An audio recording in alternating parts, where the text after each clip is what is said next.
You're listening to The Globalist, first broadcast on the 13th of November 2024 on Monocle Radio.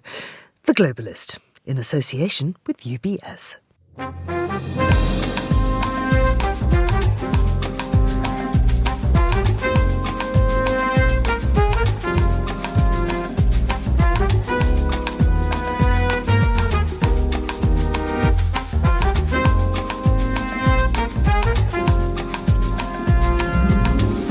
Hello, this is The Globalist, broadcasting to you live from Midori House in London. I'm Georgina Godwin. On the show ahead, a gathering in Riyadh strongly condemns Israel's actions in Gaza and Lebanon, but offers no solutions. Then, le premier chantier incontournable et qui conditionne la réussite de la transition est le rétablissement. Haiti has a new interim prime minister after the last one lasted only 6 months. Can he prepare the country for the first democratic election in decades? Plus,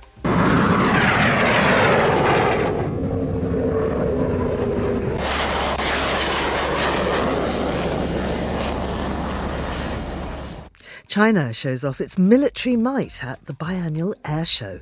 We'll have a roundup of business news and a flick through the papers. And finally, we'll catch up with the latest headlines from Japan as Shigeru Ishiba kicks off the first day of his minority government. That's all ahead here on The Globalist, live from London.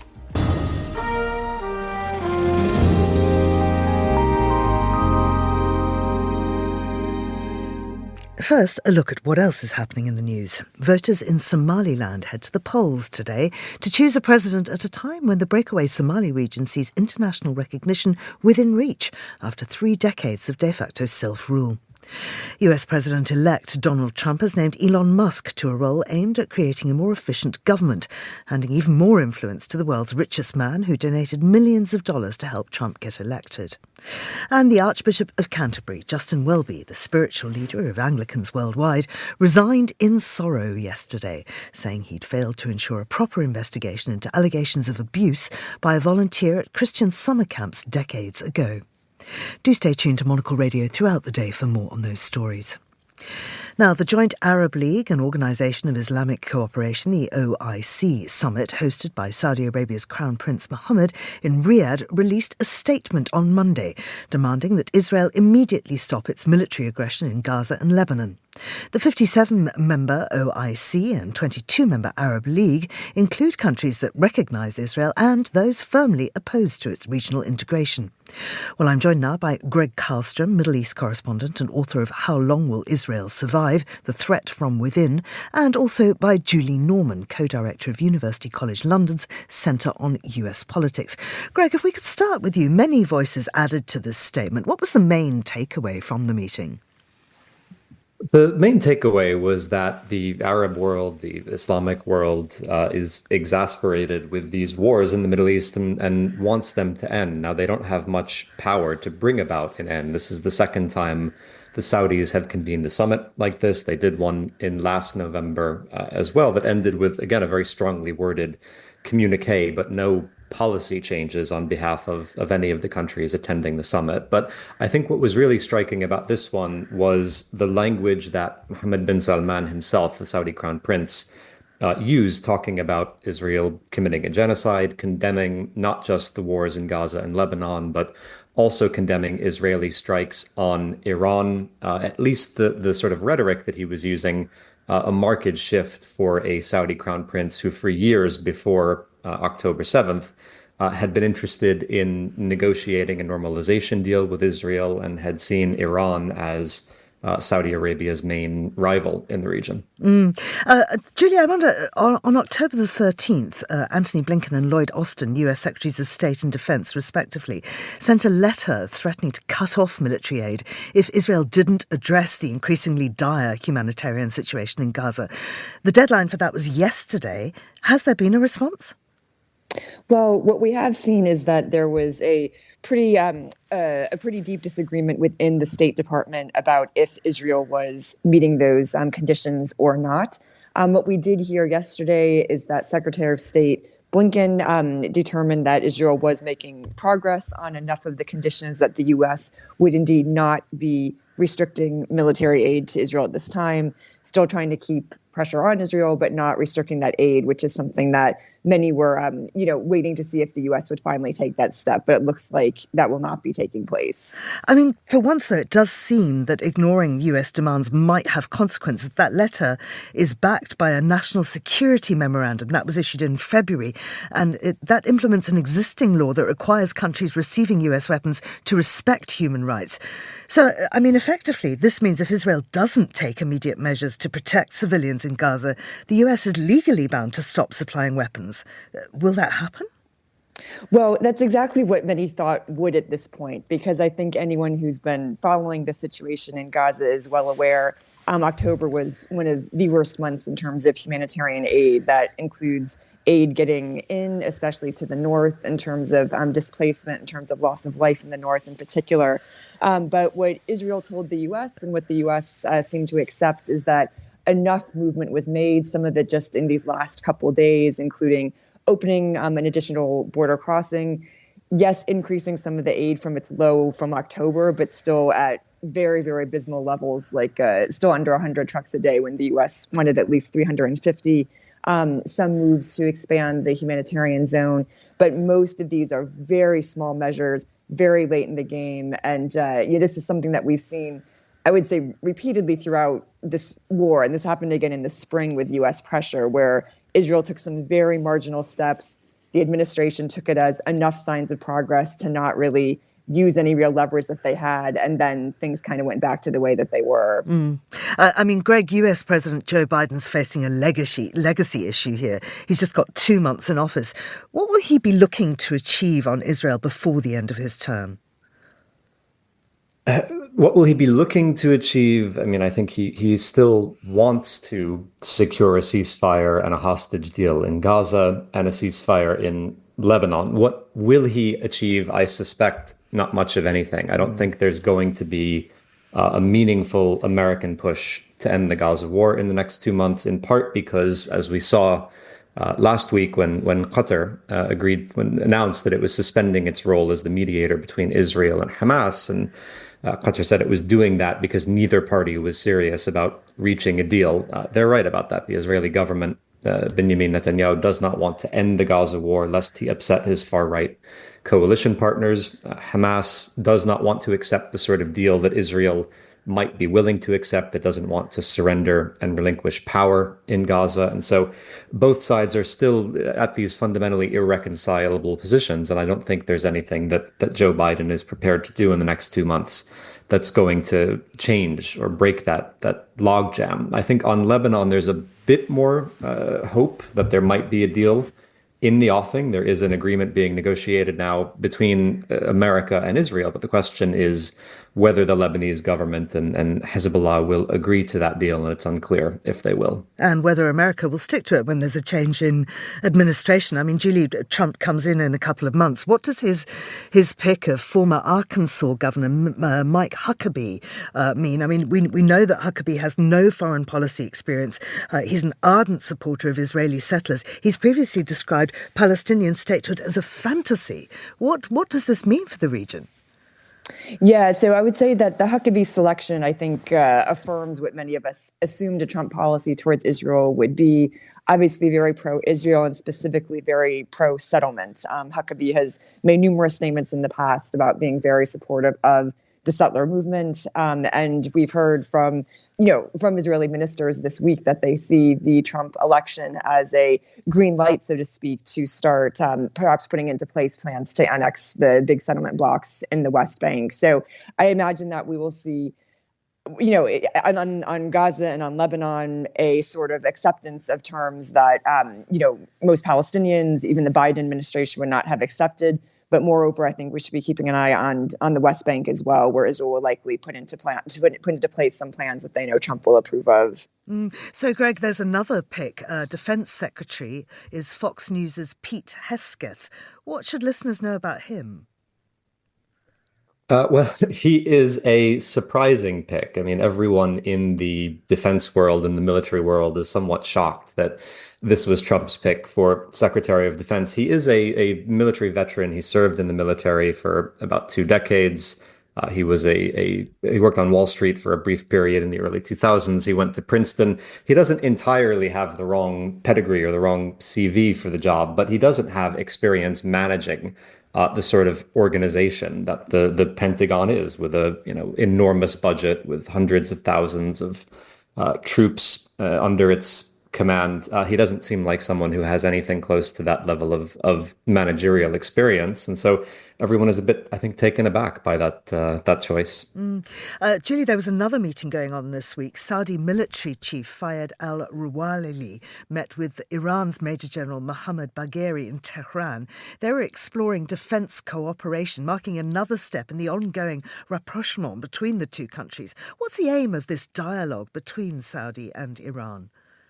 Yeah, I think it's a little too early to know exactly where this is all going to be going. As Greg alluded to before, there has been a pretty intense rivalry between these two states for a while. But I do think it's a really important indication of how the winds are changing in the Middle East. And I think Israel and the U.S. sort of took it for granted for a while that Saudi would be solely on side with Israel, with the U.S., and was kind of tilting away from Iran for the foreseeable future.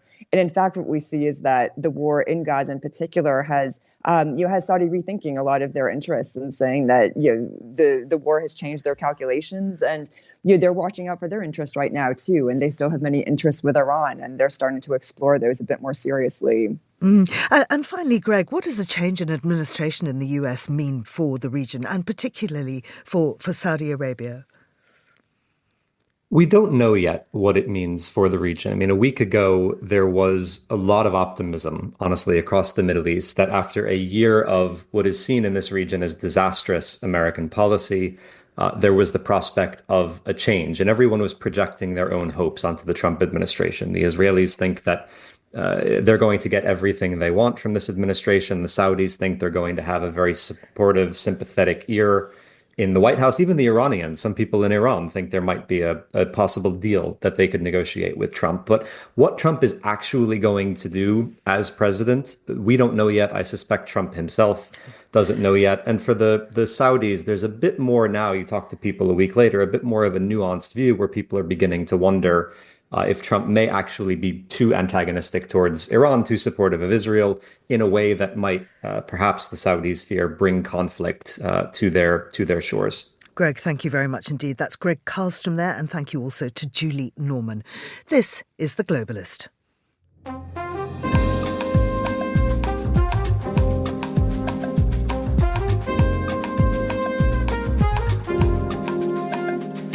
It is 7:13 here in London. That's 2:13 in Port-au-Prince. The security situation in Haiti worsened on Monday as 3 commercial airlines were struck by gunfire at the capital Port-au-Prince. All flights in and out of the airport have now been halted for fear of more attacks by armed gangs who reportedly run over 80% of the capital. The country's not held democratic elections in years, and it's run by a transitional council. However, Gary Conille, who is tasked with running the council, lasted only 6 months, and on Monday a new interim leader took over. The country, the most populous in the Caribbean, shares the island of Hispaniola with the Dominican Republic. It's east of Cuba and Jamaica and south of the Bahamas, and has a troubled history encompassing natural disasters, illness, dictatorship, occupation and now gang warfare. Well, I'm joined by Rosa Friedman, who's a professor of law, conflict and global development at Reading University. Rosa, many thanks for coming on to speak to us on The Globalist. I wonder if you'd start by explaining what role historical international interventions have played in shaping what seems like an impossible situation for Haiti. Well, thank you for having me on the show. Haiti is the first black sovereign republic in the world. It was the first country to throw off imperialism and colonialism. And it did so by fighting a war against France, the occupiers, the colonial powers. France eventually agreed to allow Haiti its freedom, but demanded reparations for every single slave that Haiti had to essentially buy back from France. And that meant that Haiti lived with sovereign debt. So even though it is a country that is rich in natural resources, at one point it produced more than 50% of the world's sugarcane, most of its money, instead of going to infrastructure like healthcare and roads and schools and all the things that we would expect countries to spend their money on, was going to pay back for the bodies, the literal bodies of its inhabitants. Ever since that time, there has been international intervention after international intervention. And a big part of that is simply racism. Countries did not want other colonial states to rise up against their colonial powers and to throw off the yoke of slavery and of colonialism. And so they interfered in Haiti's political affairs. At times, America even took over the country between the two world wars. The United Nations has played roles in international interventions, and at no point has Haiti been allowed to elect its own leaders. When it has done, when there have been free and fair elections, the international community has simply intervened to depose them and place puppet prime ministers and presidents in their place. Let's flick fast forward to 2010. That was really a defining year for the country. It's never really recovered from the most severe earthquake in over 200 years.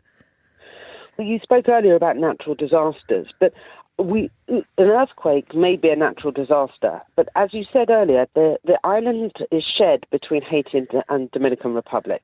The earthquake that devastated parts of Haiti in 2010 caused almost no impact in terms of the infrastructure in Dominican Republic. And that goes back to these reparations. Because houses have not been built in ways that can withstand earthquakes, because there is not the infrastructure in Haiti that we find in Dominican Republic, just hundreds of thousands of people found their homes were completely flattened. Many of those people died or they were displaced. And then after the 2010 earthquake, when the UN sent in peacekeepers, there was no war there, but they sent peacekeepers in to try and help rebuild the country, essentially. They brought cholera with them.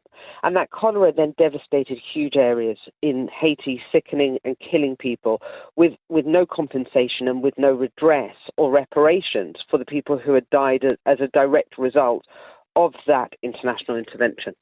I wonder if you could help us understand the role of gang leaders and how they gained such a hold on the country. I mean, the earthquake was not inconsequential in that happening. To understand the role of the gangs, again, we have to go back a little bit in history. At one point, Haiti was ruled by the Duvaliers, who were a dictatorship, and the Duvaliers had essentially what are gangs, what dictators do. They have their militia, we see it in Iran with the Revolutionary Guard, who are there really to impose sort of torture and oppression on the people.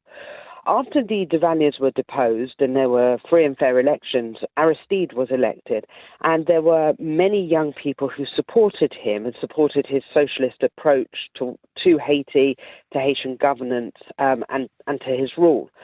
Those gangs then watched Aristide be deposed by the international community, those young people, and many of them have become the gang leaders, or even the children that grew up in the slums where those gangs were from have become the gang leaders of today. Now, the gangs often played a role either in supporting the elites or supporting the politicians who are elected in Haiti. There's a sort of triangulation that goes on.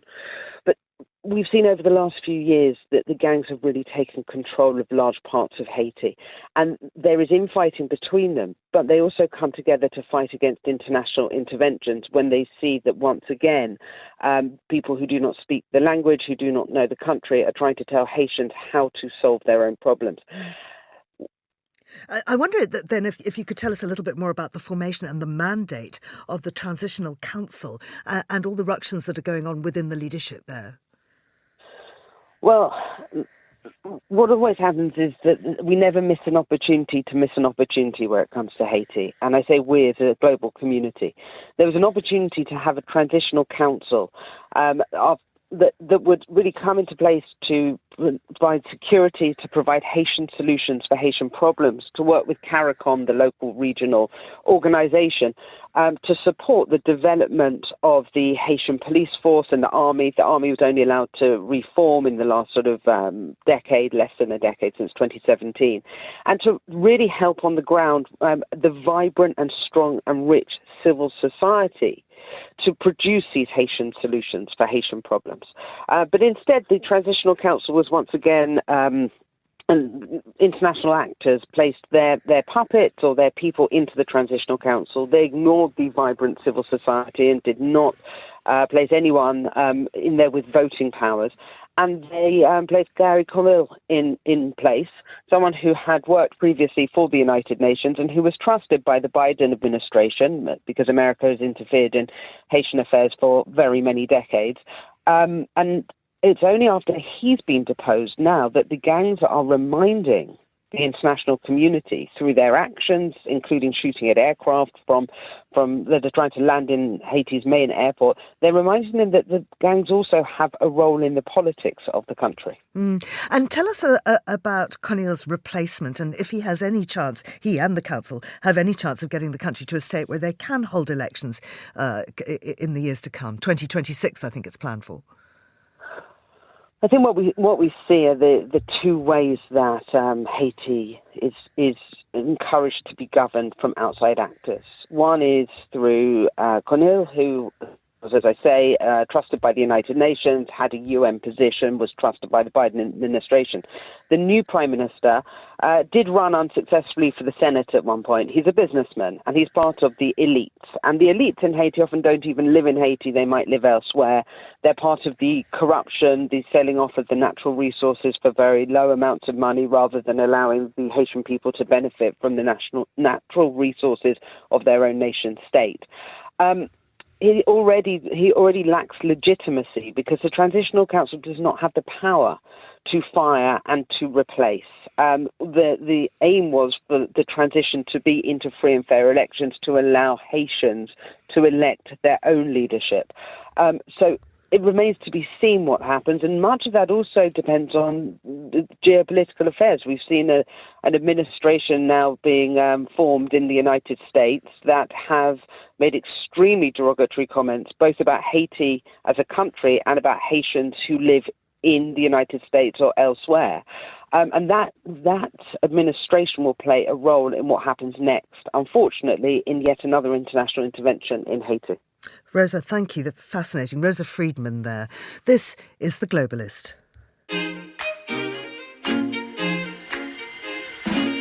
UBS is a global financial services firm with over 150 years of heritage. Built on the unique dedication of our people, we bring fresh thinking and perspective to our work. We know that it takes a marriage of intelligence and heart to create lasting value for our clients. It's about having the right ideas, of course, but also about having one of the most accomplished systems and an unrivaled network of global experts. That's why at UBS, we pride ourselves on thinking smarter to make a real difference. Tune in to The Bulletin with UBS every week for the latest insights and opinions from UBS all around the world.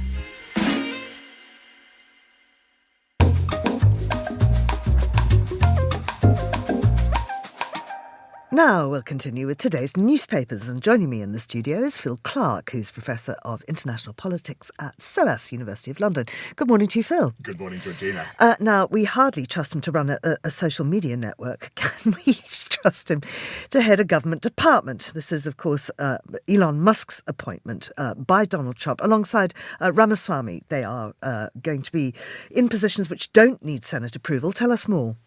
This is a big story in the US press today, Georgina, that Donald Trump is following through on a promise that, or a threat that he made at the end of the presidential campaign, that he was going to create this new Department of Government Efficiency, and he was going to hand it over to the likes of Elon Musk and Vivek Ramaswamy, two real firebrand characters who are no fans of government spending or government regulation, and that will basically be the remit of this new department to slash and burn. They're promising to find $2 trillion worth of government spending to cut. So if this goes ahead in the way that Trump is suggesting, it's going to have big ramifications for how the whole US government functions. Absolutely. But I mean, when you look at Musk's track record going into Twitter saying, I'm going to cut everything, did to the huge detriment of the platform. Indeed. Unfortunately, this is a man who tends to follow through on these kinds of threats. He seems to see cutting people and cutting spending as priority number one, and the kind of functioning of the institution as priority number two. In some ways, the focus of this story has been on Musk, and I think that's right. I think the entanglement of Musk and Trump is likely to be very dangerous, in fact, for US politics. But Ramaswamy, when he fought Trump for the presidency during his campaign, he floated something very similar to this Department of Government Efficiency, and he said that if he got control of this kind of institution, he would cut entirely the FBI, the US Department of Education, and the Nuclear Regulatory Commission. So he's been very specific in the last few months about what he would do if he were put into this kind of role. So this is a very concerning development. Absolutely.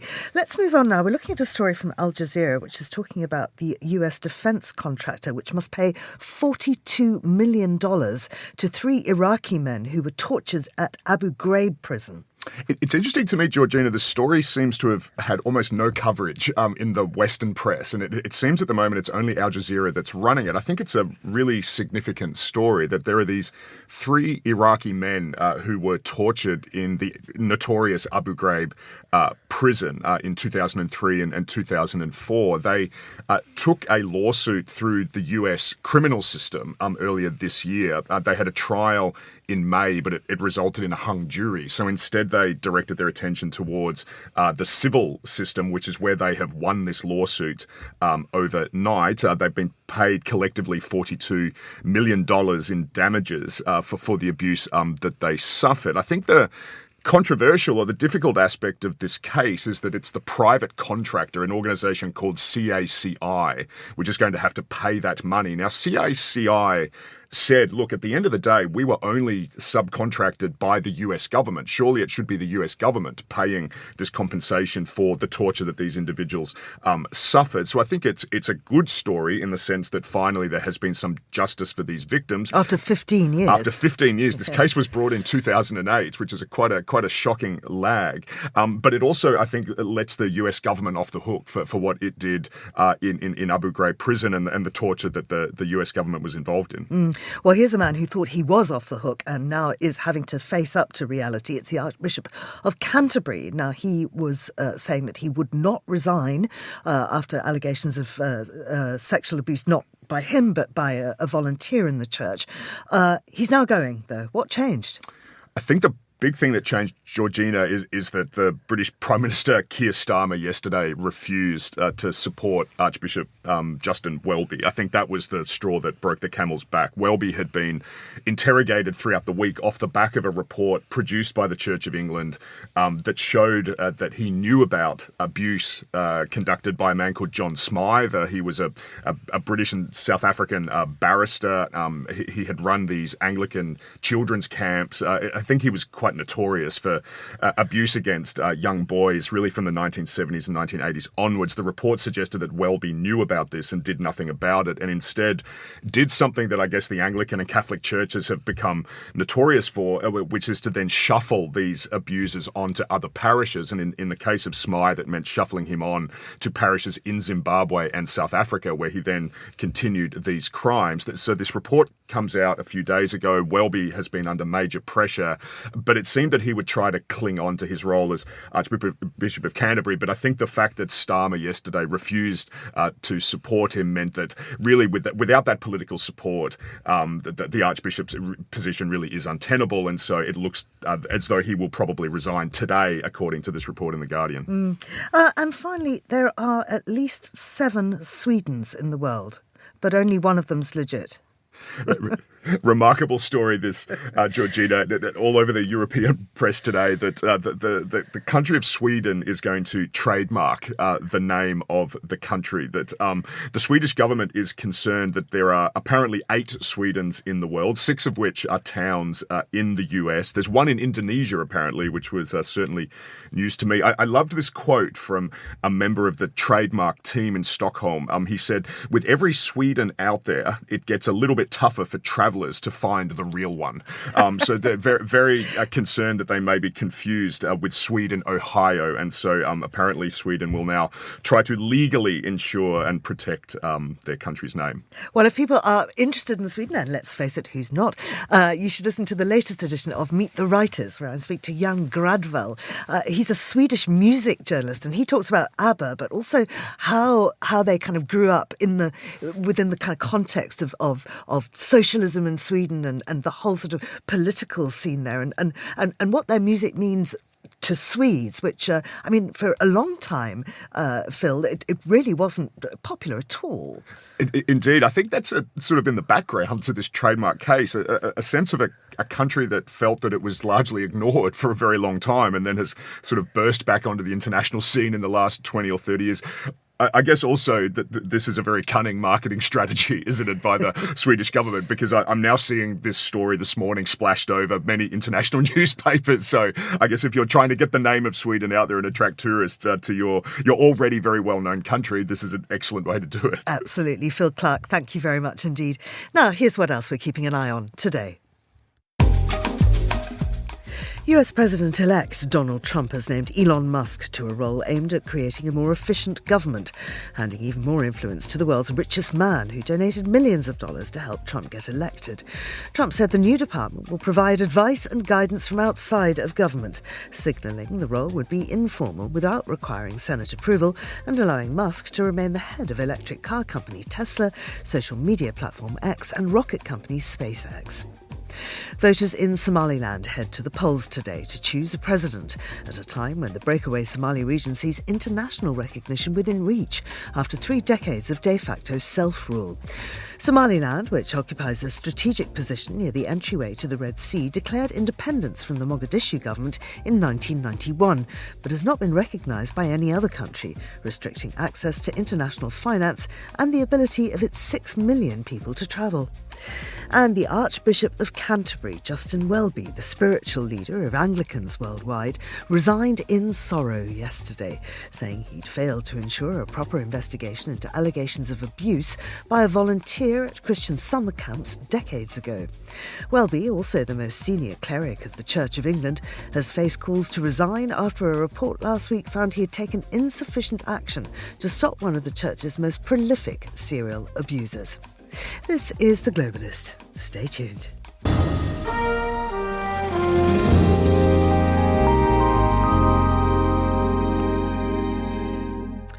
The China International Aviation and Aerospace Exhibition opened on Tuesday in the southern tech and manufacturing hub of Zhuhai. The 11-day event runs every 2 years and functions as a public showcase for the latest advances in Chinese industrial engineering. This iteration sees more of a focus on military aircraft. Well, I'm joined now by Bill Hayton, who's an Associate Fellow at Chatham House's Asia-Pacific programme. Bill, welcome back to the programme. Beijing is showing off its new fighter jet. What is it and what's it capable of? Well, good question. I guess we've only been shown a very sort of limited, preview, I guess. China already has a different stealth fighter in service, and this is a new one, a rival from a different manufacturing company. It looks incredibly similar to the American equivalents, and we know going back into the 2000s that Chinese companies were very active in trying to hack the secrets of the F-22 and the F-35, the American planes. But so it looks externally similar, but internally we don't know its capabilities. Internally, it is quite different. For example, this one that's been shown off has 2 engines, whereas the F-35, the American equivalent one, only has 1. For example, so there's some very different design things there. But China's clearly sort of showing that it has the capability to produce more than one, advanced stealth fighter. Russia's also been showing off a new stealth jet. What can you tell us about the Su-57? Well, the version that got sent is a sort of there as a sort of almost like a sort of prototype, really. And there's been quite a lot of snarky comments, if you like, on Chinese social media that looking at the sort of manufacturing quality and comparing it to the Chinese one. But it is possible, of course, that the Russians have not sent their highest tech version, because they know that the Chinese companies are also looking at Russian secrets as well, and maybe they want to keep some of the things a bit closer to their chest. So there's a kind of sense, I think, on Chinese social media that China is doing better than Russia when it comes to manufacturing these advanced aircraft. But the fact, of course, that Russia's been able to send, an advanced stealth fighter to China is a big, I guess it's being portrayed in Russia as a big statement of confidence that despite the war in Ukraine and everything else, it still has the capability to do this, go abroad and look for export customers. I mean, I wonder what the showcasing of these two craft tells us about the defence relationship between Moscow and Beijing. Well, it's definitely, closer, but let's not exaggerate. I mean, you have to remember that the Chinese aerospace industry got where it is by copying a lot of Russian designs and then reverse engineering them and then setting themselves up in competition to Russia. China has long since got past the point where it was dependent on Russia for technologies.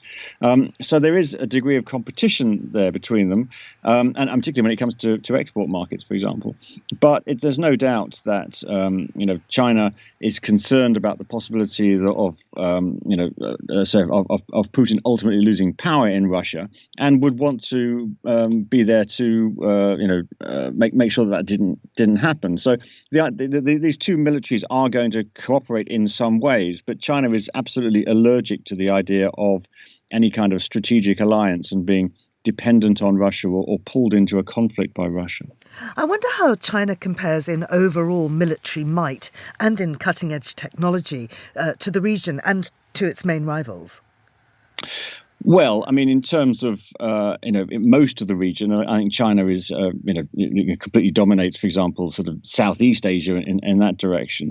And I think its military is more sophisticated, for example, than, say, its Indian competitor.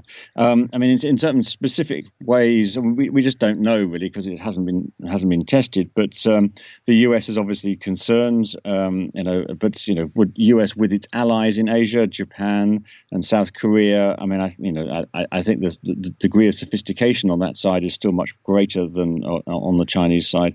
But things are getting close, and I think that explains a lot of the anxiety in the region. Now, China recently had a shake-up of the military, and before that, a purge of some of the top defence leadership. I wonder how that's influenced the country's state of battle readiness. That's a good question. And of course, a lot of this stuff is kept very, very secret, and we don't know the real reasons why people get, replaced and sacked. And there was a lot of talk about corruption, particularly in the strategic rocket force. There were suggestions that some individuals had been compromised and may have been passing information to Taiwan or to the United States. It may just have been sort of bureaucratic, rivalry that, historically the Chinese military was very dominated by the army. And if it needs to modernize, you need to have space and cyber and all kinds of other elements to your military. And maybe this was just part of a sort of a bureaucratic shakeup, but certainly it is pushing the Chinese military towards a much more capable posture. And this is just one element, I think, of the Chinese leadership's emphasis on being ready for what it, quite openly calls the worst case scenario, and which you see in so many elements of Chinese economic and other forms of planning, to actually be ready to fight a war. And I think this has been part of a shake-up and a refocusing of the Chinese military. Bill, thank you very much indeed. That's Bill Hayton there. And you can read more about that story in our free daily newsletter, The Monocle Minute. Head to monocle.com/minute to sign up. This is The Globalist.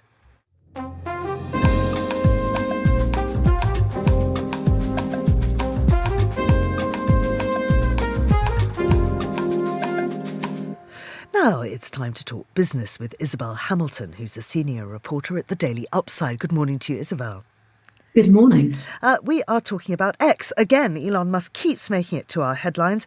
Advertisers are set to return to the social media platform. Why is that? Yeah, well, at least a few. This is a report from the Financial Times, and they spoke to some media executives who said that some brands are getting ready to come back to X, formerly known as Twitter, specifically because they see it as a way to curry favour with the new Trump administration. So it's more of a political move than it is a business move. But we know that at least 100,000 or more US users deleted their accounts after the election. Yes, I think it's something like 115 at last count, 115,000 that is. And yeah, I mean, Musk is in a very fortunate position right now. He has sided with the president who won, and there are some brands who will see that as a form of political leverage. There's also, of course, the fact that this platform, which was known as Twitter when Trump was last using it, it was very important to Trump during the last administration because he used it as a megaphone. So some brands are guessing that Trump will come back to the platform and it will essentially be a sort of direct communication channel to the White House. Now, of course, one thing that Musk is known for is Tesla. That's his electric car company. And part of the sort of drive for him to do that, excuse the very bad pun, is climate change. And on this, he may differ with his president because Trump wants to withdraw from the Paris Climate Pact. And oddly now, we've got the CEO of Exxon saying that shouldn't happen.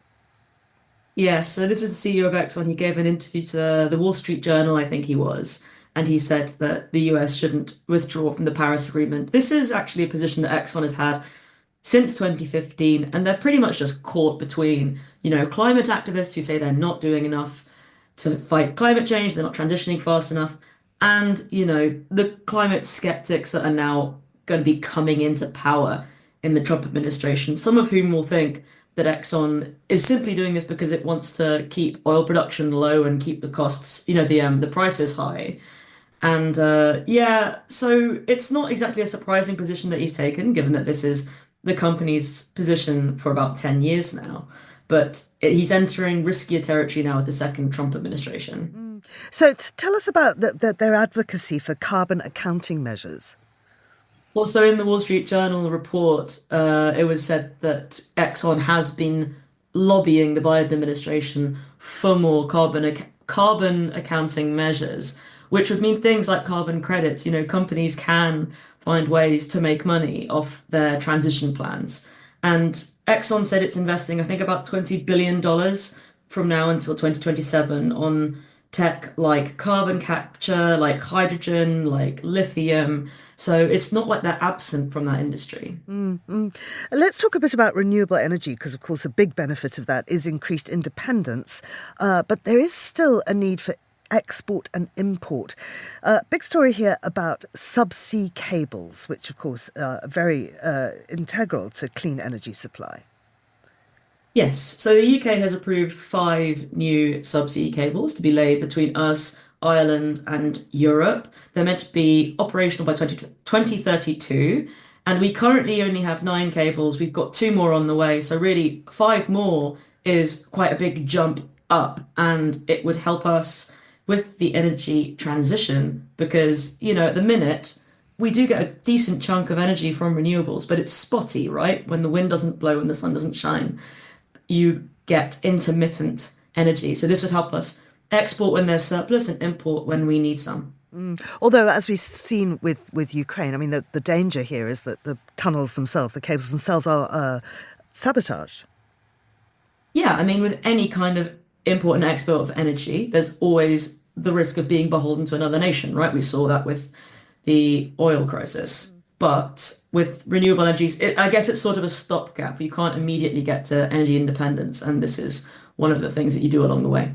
Isabel, thank you very much indeed. That's Isabel Hamilton there. You're listening to The Globalist on Monocle Radio. UBS has over 900 investment analysts from over 100 different countries. Over 900 of the sharpest minds and freshest thinkers in the world of finance today. To find out how we could help you, contact us at ubs.com.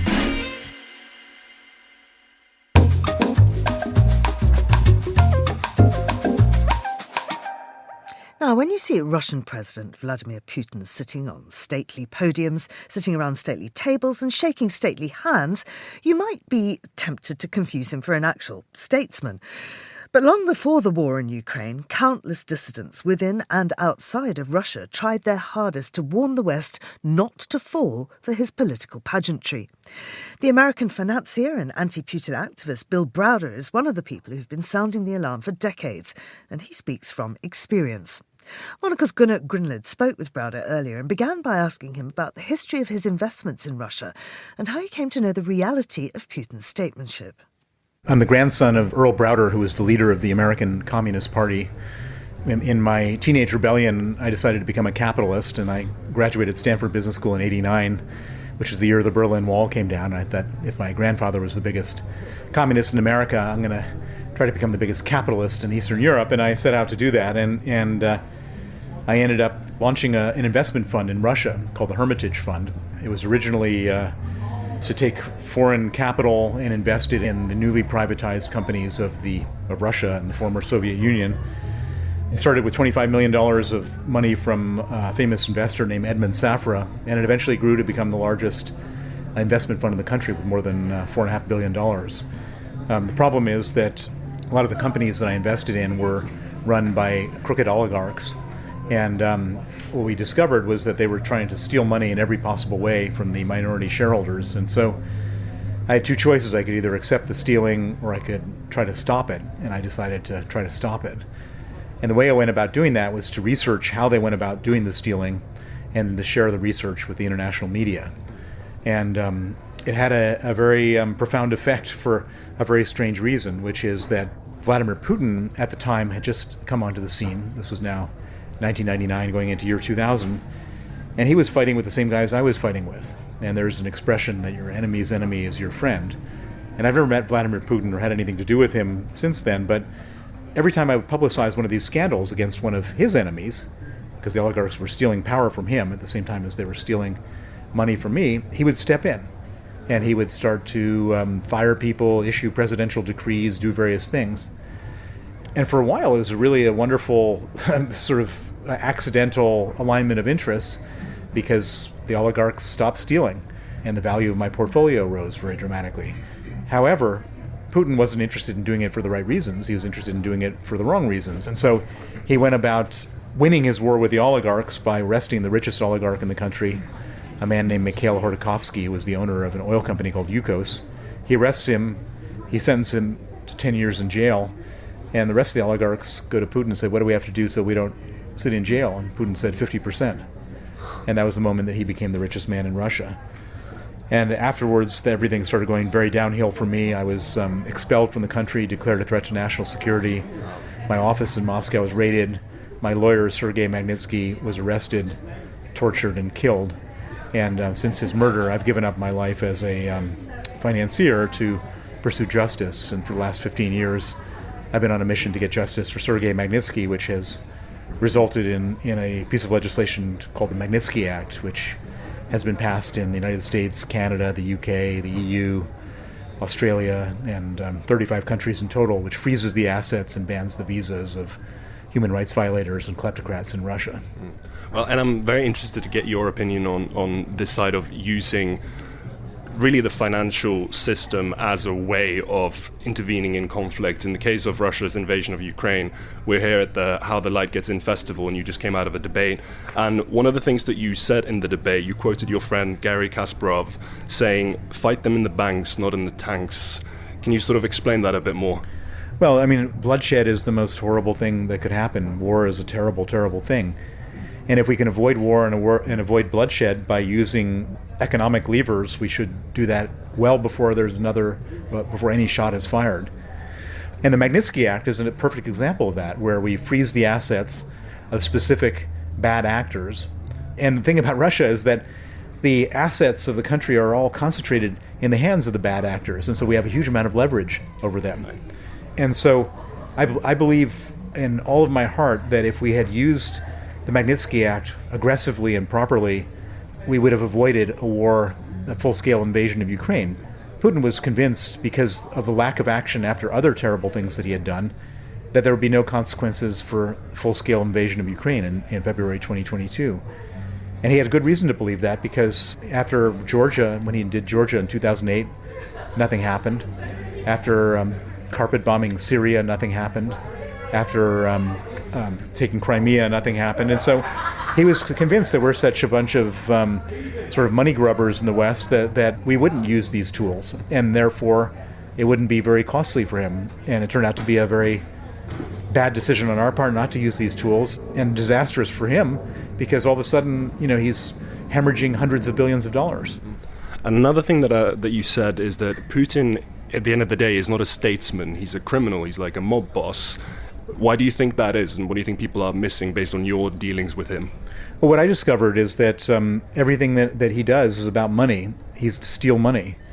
And in the case of Sergei Magnitsky's murder, one of the reasons they killed him was Sergei uncovered a $230 million government corruption scheme where government officials stole $230 million of taxes that my firm had paid to the Russian government. So this was money that was stolen from Putin's government by his own officials, involving us tangentially.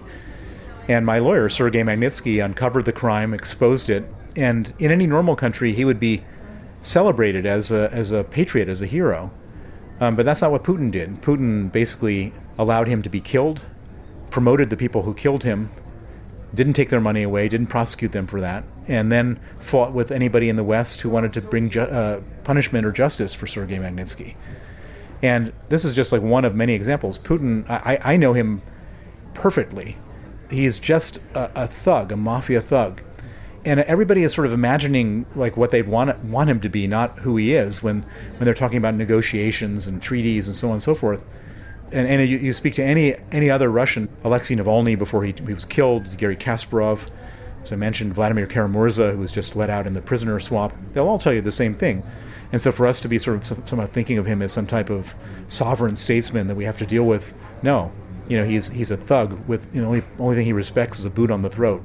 That's Bill Browder speaking to Monocle's Gunnar Grunlod. You're listening to The Globalist on Monocle Radio.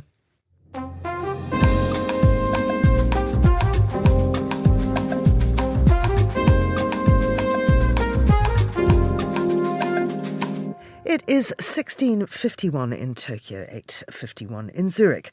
Now, yesterday, Shigeru Ishiba began the first day of his minority government after he won the vote for the post of Japan's Prime Minister, despite his coalition suffering its worst loss in over a decade. Well, what concessions will this force him to make? To find out more, I'm joined by Fiona Wilson, Monocle's Tokyo Bureau Chief and Senior Asia Editor. Fiona, many thanks for coming on the programme. Ishiba remains in power, but at what cost? Is he significantly weakened? How will he navigate that? I mean, you'd have to say his position is not great. Obviously the LDP, his party, the ruling party, they had a standalone majority until the election, October 27th. They lost that. They lost their coalition majority. Now it's compromise all the way. And you have these smaller parties who have seen this is their moment, particularly parties like the Democratic Party for the People. They've only got 28 seats, but these are the people who are really the ones who can be the kingmakers.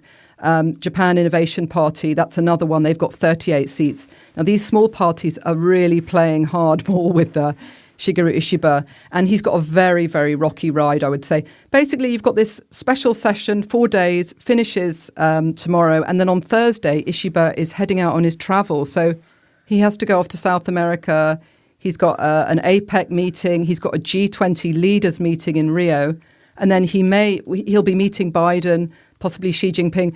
And then this is on the sidelines, he may even meet Trump if he's lucky. He may meet President-elect Trump. So, he'll be out of the country for a bit. But when he comes back, he has to get down to the hard business of sorting out the budget proposal for the next year. And it's going to be compromise, negotiation all the way. What specific compromises do you think he'll need to make? Well, I think there are, some issues that are really he can't escape from. One of the reasons there's been all this turmoil is the LDP, the ruling party, Liberal Democratic Party, has just been beset by these funding scandals. There were lawmakers who were not declaring the money they were getting. They had slush funds. The public had had enough. I think that's why Ishiba was really given such a beating in the election. And the smaller parties want that fixed. And I went to a press conference with Yoshihiko Noda. He's the head of the CDP, the Constitutional Democratic Party. That's the biggest opposition party in Japan. And he's really hot on this subject.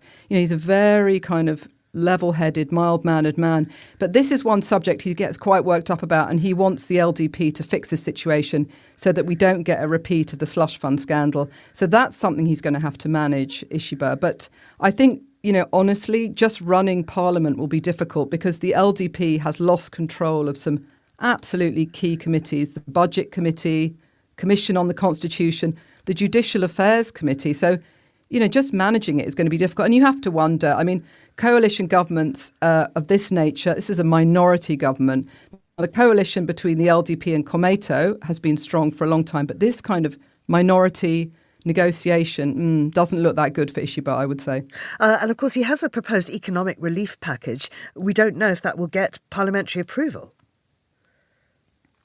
So one thing he has to do is this supplementary budget, and this is for really urgent relief, particularly in the Noto Peninsula. There was a big earthquake on New Year's Day. That's got to be, they need a lot of money there. They had terrible rains in September. I don't think he'll have a problem passing the supplementary budget this year.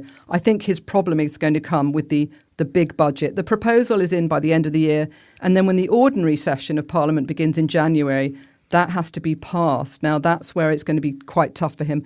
And, I think the smaller parties are saying they might support him, they might not. It depends. The Democratic Party for the People, they want to see the tax threshold raised to give, people a bit more money in their pockets. They'd like to see petrol taxes lowered. And Ishiba hadn't been keen on that, but he may just have to compromise on that.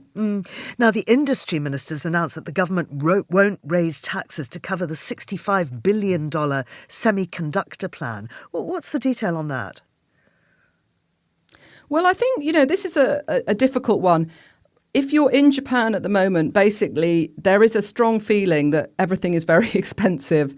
Prices have gone up, salaries haven't gone up to accommodate that.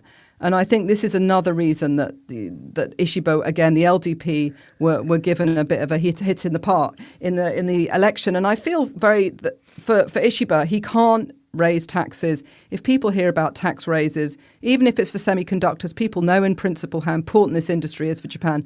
They don't want to hear about more money being taken off them. So I think he's aware that it's the low earners who are really, he's talked about in this particular budget round. And I think he wants to show that he wants to, raise the sort of help for the lower bit of society. Yeah, given all this, you'd think he'd be remarkably alert when he's sitting in Parliament. I gather that wasn't the case yesterday. He fell asleep. It's quite hard to believe, isn't it? No, unfortunately, he was caught on TV, which then went all over social media. He was caught napping. And next to him, he had the Chief Cabinet Secretary, Hayashi, who was looking rather concerned. They tried to say, he's been working hard and he had a cold. But I think if you looked at it, he really just looked like he was having a doze. And given that it was, during the first round of voting for him as Prime Minister, not ideal. Didn't exactly make him look like a dynamo. No, absolutely not. I wonder what then the reaction has been in Japan to his continued mandate to lead the government. Well, I think there was a bit of mixed feelings, to be honest, but I noticed he has seen a rise in the polls over the last couple of days. So the cabinet approval rating has gone up to 43%. It's gone up 9 points. I think that's pretty good. But actually, when you looked closer, it said, within the polling, 45% of people said they only said that because there was no one else worth supporting. So I wouldn't say it's a kind of ringing endorsement, but he's definitely now shored up his support a bit. I think it's going to be interesting over the next few months if he can survive. Even within the party, his own party, and we've talked about this, he has people who don't support him, they don't like him, and they're ready to, I think if he makes any mistakes, they will definitely be on his case. So I think the public reaction has been quite good, and I think a lot of people are supportive of, compromise, parties coming together. I think the challenge is the opposition, which if it all came together, the opposition parties actually have a majority, but they won't come together. And I think that's probably a bit frustrating for the public. So their support trying to support the opposition parties, but it is a bit challenging. Fiona, thank you very much indeed. And that's all for today's programme. Thanks to our producers, Vincent McAviney, Laura Kramer, Angelica Jobson and Anita Riotta. Our researcher, Sana Jamani, and our studio manager, Steph Chungu. After the headlines, there's more music on the way, and the briefing is live at midday in London. The Globalist returns at the same time tomorrow. I'm Georgina Godwin. Thanks for listening.